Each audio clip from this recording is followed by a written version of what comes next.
கடல் எனும் மூன்றெழுத்து கடலுக்குள் சிக்கினாலும் கடன் எனும் மூன்றெழுத்து வலைக்குள் சிக்கிவிடாதே என்பார்கள். வாங்கின கடன் எல்லையை மீறிவிட்டால் சந்தோஷத்தை இழக்கிறோம், நிம்மதியை இழக்கிறோம், முகத்தில் இருக்கும் சிரிப்பை இழக்கிறோம், மகிழ்ச்சி எங்கே இருக்கின்றது என்பதை தேடுகிறோம், சுய மரியாதையை கௌரவத்தை இழக்கிறோம்.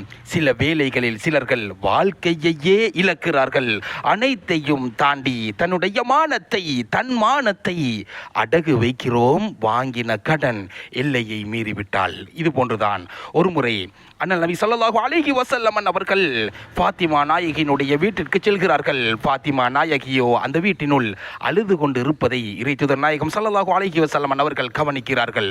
உடனே கேட்கிறார்கள், உங்களுடைய அழுகைக்கான காரணத்தை நான் தெரிந்து கொள்ள முடியுமா என்று கேட்ட நேரத்தில் ஃபாத்திமா நாயகி அன்னவர்கள் இறைத்தூதர் நாயகத்தை பார்த்து கூறுகிறார்கள், நான் கடன் வாங்கிவிட்டேன், அந்த கடனை அடைத்து கொள்ள முடியாமல் கவலையின் காரணமாக நான் அழுது கொண்டிருக்கின்றேன் என்று கூற இறைத்தூதர் நாயகியை பார்த்து கூறுகிறார்கள், உலக வாழ்க்கையை விட இன்பமான வாழ்க்கை மறுமையில் தான் இருக்கிறது.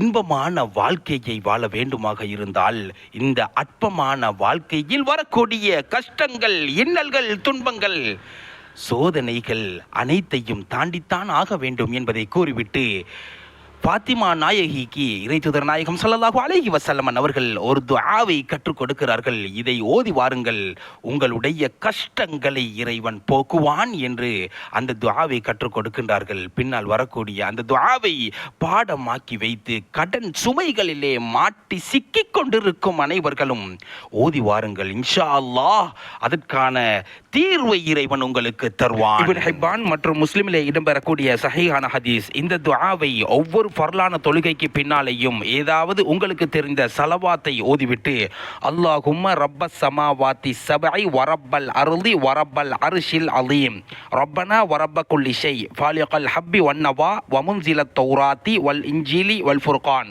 அஊது பிக்க மின் ஷர்ரி குல்லி ஷைஇன் அந்த ஆகிதும் பினாசியத்திஹி அல்லாஹும்ம அந்தல் அவ்வலு ஃபலைஸ கப்லக ஷைஉன் வ அந்தல் ஆகிரு ஃபலைஸ பஅதக ஷைஉன் வ அந்தல் லாஹிரு ஃபலைஸ ஃபௌக ஷைஉன் வ அன்தல் பாத்தினு ஃபலைஸ தூனக ஷைஉன் இக்தி அன்ன தைன வ அக்னினா மினல் ஃபக்ரி என்ற துஆவை ஓதி ஸலவாத்துடன் முடித்துக் கொள்ளுங்கள். இன்ஷா அல்லாஹ் இந்த துஆவை ஒவ்வொரு ஃபர்லான தொழுகைக்கு பின்னாலேயும் ஓதி அனைத்து விதமான கடன்களும் நீக்கப்பட்டவர்களாக எங்களுடைய ரூகுகள் கைப்பற்றப்பட வேண்டும் என்பதை இறைவனிடம் பிரார்த்தித்து இந்த பதிவை முடித்துக் கொள்கிறேன். அஸ்ஸலாமு அலைக்கும் வரஹ்மத்துல்லாஹி தஆலா வ பரகாத்துஹு.